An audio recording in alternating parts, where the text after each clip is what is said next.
परुआकिल में दुआ maternity home ऐं दुआ लेबोरेटरी जो मालिक अस्पताल में रोज़ानो ईंदड़ सवे मरीज़नि खां टेस्ट के बहाने मरीज़नि खां हज़ारे रुपया मुबैना तौर फुरण लॻो।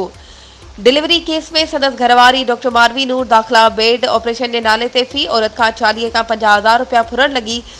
दुआ अस्पताल जो मालिक ऐं इंतजामिया ऐं उते मुक़रर टीम ग़रीब मरीज़नि के सरकारी अस्पताल में सहूलियत न हुजण करे ॿिन्ही हथनि सां फुरण लुटण लॻा आहिनि।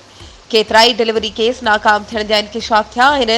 अस्पताल के इंचार्ज नूरुल्ला महेसर ऐं अमले रेवेन्यू खाते जे अॻूणे असिस्टेंट मुख्तियार कार जे बंगले जी भित ठाहे नई अस्पताल में शामिल करे छॾी आहे। अब्दुल राशिद शेख ऐं ॿियनि इंकिशाफ कयो आहे त अमजद नाले हिकु हमराह नशे में धुत थी अस्पताल में औरतुनि सां बदतमीज़ी कई। उनखे रोकण ते नूरुल्ला महेसर अमजद जे गुंडनि मिस्त्री फ्याज़ ऐं ॿियनि मूं ते हमलो कयो, मारकुट करे क़त्ल जूं धमकियूं ॾिनियूं आहिनि। अहिड़ी रिपोर्ट पनुआकिल थाणे ते दर्ज कराइण बाद एसएसपी सखर के शिकायत ॾिनी आहे। इन बावजूद निजी दुआ अस्पताल जे इंचार्ज नूरुल्ला महेसर ऐं उन्हनि जे वाठनि खिलाफ़ का बि कार्रवाई न थी आहे। वधीक ख़बरुनि ऐं अपडेट्स जे लाइ असांजे चैनल खे सब्सक्राइब कयो ऐं हा बेल आइकन खे प्रेस करणु न विसारिजो त जीअं असांजी हर नई अचण वारी वीडियो तव्हां ताईं पहुची